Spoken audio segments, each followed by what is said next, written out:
بہت بہت شکریہ عمر صاحب.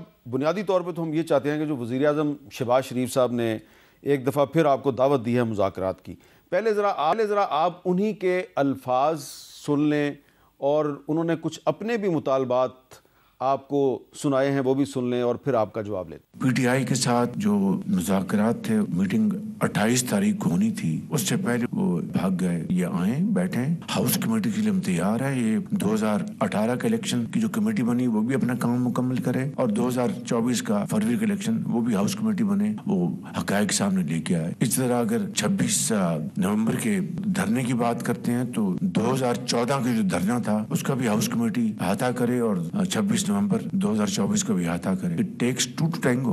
میں بالکل تیار ہوں صدق دل کے ساتھ، نیک نیتی کے ساتھ، کہ یہ ڈائیلاگ آگے بڑھے. جی عمر ایوب صاحب، شہباز شریف صاحب نے کہا کہ میں صدق دل کے ساتھ تیار ہوں، ڈائیلاگ آگے بڑھے، وہ آپ کو دوبارہ دعوت دے رہے ہیں. آپ کا کیا رسپانس ہے؟ بسم اللہ الرحمن الرحیم. میر صاحب بہت شکریہ، آپ نے اپنے پروگرام پہ مدعو کیا. ہمیشہ ایک آنر کی بات ہوتی ہے. سب سے پہلی بات یہ ہے کہ شہباز شریف کا یہ آفر ٹوٹلی ریجیکٹڈ. اپوزیشن کی طرف سے ہمارے بالکل کلیئر، ہماری انٹینشنز بھی کلیئر تھی. نیک نیتی سے وزیر اعظم عمران خان صاحب نے نیگوسیشنز کمیٹی بنائی. کلیئر ہمارے وہاں پہ ڈیمانڈز تھیں، اور وہ میں at the cost of repetition میں دہراتا ہوں. نمبر 1، پاکستان تحریک انصاف کے جتنے ہمارے اسیران ہیں ان کی رہائی آئین اور قانون کے مطابق، نہ ڈھیل نہ ڈھیل. نمبر 1. نمبر 2، 9 مئی اور 26 نومبر کا جوڈیشل کمیشن. اور نمبر 3، اس کے ساتھ جو امپورٹنٹ پوائنٹ تھا، جو بار ہم نے حکومت کو باور کرایا اور انہوں نے اگری کیا کہ ہماری رسائی وزیر اعظم عمران خان صاحب تک ایک ان مانیٹرڈ ماحول میں، اور انہوں نے دونوں بار اپنے اعلامیہ میں اس کو ایڈ کیا، وہ نہیں کرا سکتے، اور لہٰذا ٹوٹلی ریجیکٹڈ. اور دوسری چیز، شہباز شریف جو ابھی بات کر رہا تھا، لگتا ہے کہ اسکرپٹ اس کو ذرا ڈسپیچ رائڈر کے ذریعے لیٹ پہنچی، بہت دیر کر دی. نہیں تو وہ جو بات کر رہے ہیں کہ اگر آپ چاہ رہے ہیں کہ 2024 کا جو الیکشن ہے اس کی انکوائری کی جائے تو 2018 کی بھی کروا لیں، اس میں آپ کو کیا اعتراض ہے؟ فافین کا میر صاحب آپ دیکھ لیں، فافین کی بھی رپورٹس آئی ہیں کہ 2018 میں بھی ہمارے ساتھ داغا ہوا تھا کہ ہماری 30 سے زیادہ سیٹیں جو ہیں وہ اس وقت کی پی ایم ایل این کو ہی دی گئی تھیں. یہ میں نہیں کہہ رہا، نہ آپ کہہ رہے ہیں، یہ فافین کی رپورٹ بھی ہے، اور جو انڈیپینڈنٹ آبزرورز ہیں وہ کہہ رہے ہیں. اور 2024 میں تو ٹوٹل یہاں پہ آپ سمجھیں کہ ایک آپ کا رزلٹ ہی تبدیل کر 180 سیٹوں سے ہم اٹھا کے تو 92 سیٹوں پہ لے آئے تھے. تو یہ جو آپ نے حکومت کے ساتھ مذاکرات ختم کر کے تو اپوزیشن کی دیگر جماعتوں کے ساتھ رابطے شروع کر دیے ہیں، تو کیا اس کا مطلب یہ لیا جائے کہ اب آپ ایک سیاسی اتحاد بنا کے حکومت کے خلاف ایک تحریک چلانے کی تیاری کر رہے ہیں؟ بالکل یہی بات ہے، ہم نے شروع بھی کیا تھا. تحریک تحفظ آئین پاکستان، ہمارے جگزئی صاحب جو کہ ہمارے پریزیڈنٹ ہیں تحریک تحفظ آئین پاکستان، ان کی سربراہی میں ہم لوگ انشاءاللہ تعالی یہی کرنے جا رہے ہیں، اور مختلف پارٹیوں کے ساتھ ہم لوگ بہت ایکٹیولی ہم لوگ یہ اس کو آگے لے کے جا رہے ہیں. اور یہاں پہ یہ بھی میں کہتا چلوں، آپ نے پیکا لاء کے بارے میں بھی بات کی ہے، میں نے ٹویٹ بھی کیا تھا، اسمبلی میں بھی ہم لوگ بولنے کی کوشش کی، ہمیں اسپیکر نے اجازت نہیں دی.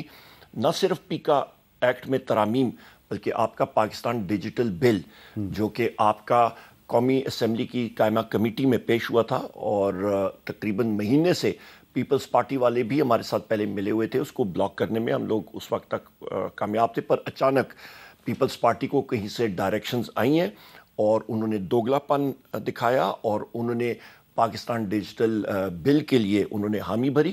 اور یہ وہ مسودہ یا یہ وہ قانون ہے جس کے تحت جتنے ادارے جو کہ ڈیجیٹل میڈیا کے ساتھ یا باقی اداروں کے ساتھ ہیں، وہ سارے کے سارے ایک ہی چھتری تلے آ جائیں گے، اور وہ ٹیلر میڈ ایڈ وہ دیں گے اور کسی شخص کو وہاں پہ وہ بٹھا دیں گے. پیکا ایکٹ جو ہے وہ کیونکہ براہ راست جرنلسٹ کمیونٹی کو متاثر کر رہا ہے تو اس پر تو بہت زیادہ تنقید ہو رہی ہے، لیکن یہ جو ڈیجیٹل پاکستان بل ہے اس کو ذرا اگنور کر دیا گیا. اس کو اگنور کر دیا گیا، اور یہاں پہ ہم نے 6 لوگوں نے ہم نے اس کے خلاف ووٹ دیا، ڈسینٹنگ نوٹ ہم نے لکھا، اور سائن کے ساتھ میں نے سیکرٹری آف کمیٹی کو میں نے دیا، چیئرمین کو دیا. میں نے کہا جی اگلے دن 12 بجے سے صبح آپ کے پاس ہوگا. ان کو اتنی رش تھی، ان کو اتنے سخت ڈائریکشنز تھے کہ اگلے مطلب اسی وقت وہ قومی اسمبلی کے ایجنڈا پہ لایا گیا، اس پہ لایا گیا، ایجنڈا بزنس پہ لایا گیا، اور اگلے دن وہ قانون پیش ہوا اور ہمارے جو اعتراضات ہیں وہ وہاں پہ نہیں رکھے گئے جو کہ آئین اور قانون کی خلاف ورزی. یہ بتائیں کہ آپ نے ابھی فرمایا کہ آپ اور پیپلز پارٹی جو ہیں آپ مل کے اس کو تقریباً آپ نے 1 مہینے تک ڈیلے کیا پیکا امینڈمنٹ ایکٹ 2025 کو، لیکن جس دن اس نے ہاؤس میں منظور ہونا تھا تو اس دن تو آپ بائیکاٹ کر کے چلے گئے، تو آپ نے حکومت کو فری ہینڈ نہیں دے دیا؟ ان کے پاس میجورٹی تھی میر صاحب. وہاں پہ بھی قومی اسمبلی کی قائمہ کمیٹی میں ہمارے 6 ممبرز تھے. ہم 6 نے اپوزیشن کی، ہم نے ووٹ اپنا اس کے اگینسٹ دیا، دلائل دیے، سارا کچھ کیا جو ہم سے حت الوسع کوشش ہوتی ہے جمہوری ایک فریم ورک کے اندر. ہم لوگ کوئی گورلا فورس تو نہیں ہے. اور وہاں پہ ہم نے ساروں کو یہ دلیل دی اور ہم نے کہا کہ تاریخ آپ کو معاف نہیں کرے گی. اور قومی اسمبلی میں بھی وہاں پہ اکثریت رائے کے ساتھ ہوتی ہے، ان کے پاس میجورٹی ہے اور انہوں نے وہ میجورٹی یوز بھی کی. اور میں نے اٹھ کے، ہم لوگ جب ڈیسک تھمپنگ کر رہے تھے، ڈیسک بجا رہے تھے، وہ اسی لیے کیونکہ اسپیکر نے ہمیں اجازت نہیں دی بات کرنے کی اور وہ اس کو بلڈوز کر رہے تھے اور انہوں نے بلڈوز کیا. اور یہ بھی میں کہتا چلوں میر صاحب کہ آپ کا پاکستان ڈیجیٹل بل اور پیکا آرڈیننس، یہ دونوں مل کے اتنے خطرناک قوانین ہیں کہ پاکستان میں اس وقت اظہار رائے، کوئی آپ کا شخص کوئی نہیں کہہ سکتا کہ کیا چیز آپ غلط بات کر رہے ہیں، وہ خود اس کی ڈیفینیشن کریں گے.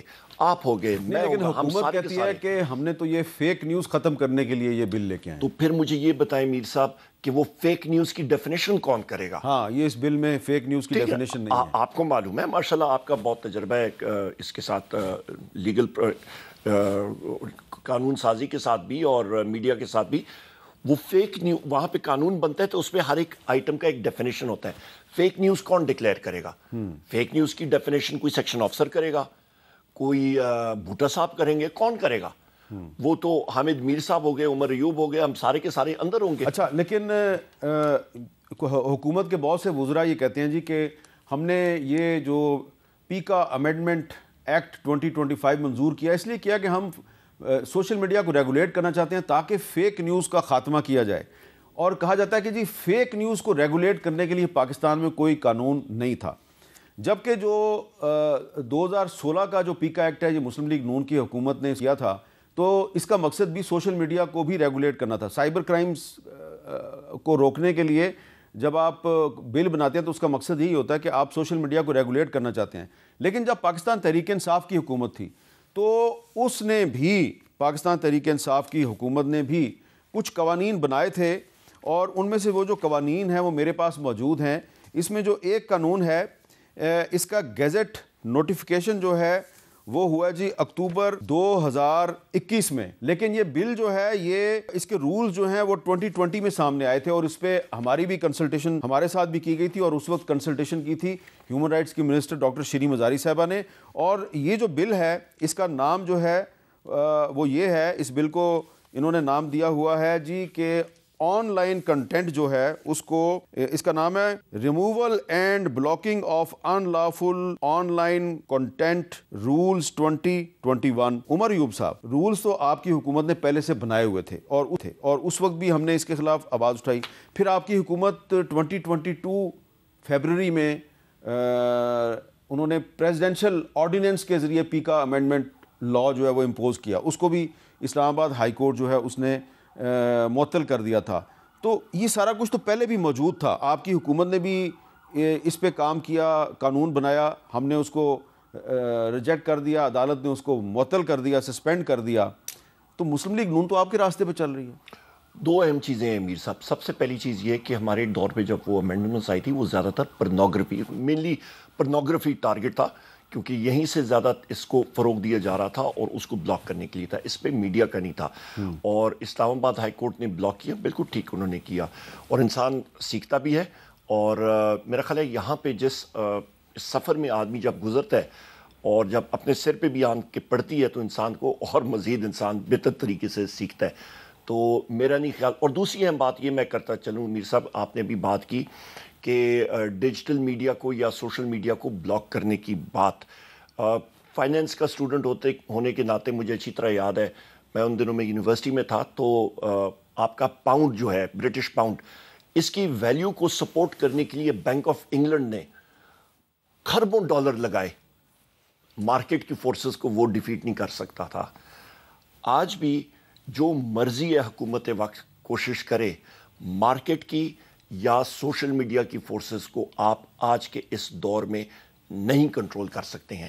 آپ شمالی کوریا دیکھ لیں, آپ میانمار دیکھ لیں, یہ ماڈل جو اختیار کیا گیا ہے یہ بدقسمتی کے ساتھ پاکستان میں میانمار کا ماڈل ہے یا شمالی کوریا کا ماڈل ہے. اور ابھی میں بھی ٹویٹ بھی کروں گا, یہ جو یو ایس بزنس مین آئے ہیں اور ساری اخباروں میں ان کے پرومیننٹلی ان کا دکھایا گیا اور شو کیا گیا کہ جی گرینل کو مس لیڈ کیا گیا ہے, یہ سارے کے سارے جو آپ کا پیکا لا امینڈمنٹ اور آپ کا ڈیجیٹل پاکستان کو ویپنائز کرنا, یہ جرنلسٹ کئیوں کے سر پہ کن پٹی پہ بندوق رکھ کے یہ ساری کی ساری اخباروں میں پرومیننٹ جگہ پہ دکھایا گیا ہے, اور یہ سپریشن اور یہ کوورژن سے یہ ہوا ہے جس کو ہم لوگ ریجیکٹ کرتے ہیں. لیکن اگر کوئی امریکن بزنس مین پاکستان میں آ کے تو کہتا ہے یہ حکومت بڑی اچھی ہے اور اپوزیشن نے رچرڈ گرنیل کو مس گائیڈ کیا, تو یہ اس کا رائٹ نہیں ہے, اس کی اوپینین ہے.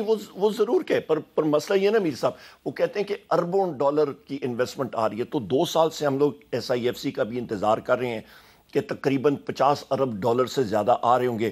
شاید وہ بھول گئے ہوں گے کہ آپ کا الیکٹرانک فنڈز ٹرانسفر کے ذریعے سیکنڈ میں فنڈز ٹرانسفر ہو جاتے ہوں گے, تو مختلف دوست ممالک سے انہوں نے اونٹ کے قافلوں پہ وہ ڈالر لدے ہوں گے, اور وہ اونٹ کا قافلہ ریگستان میں کہیں پہ بھٹک گیا ہوگا, شاید ان کو کوئی فورس بھیجنی چاہیے اس کو ڈھونڈنے کے لیے.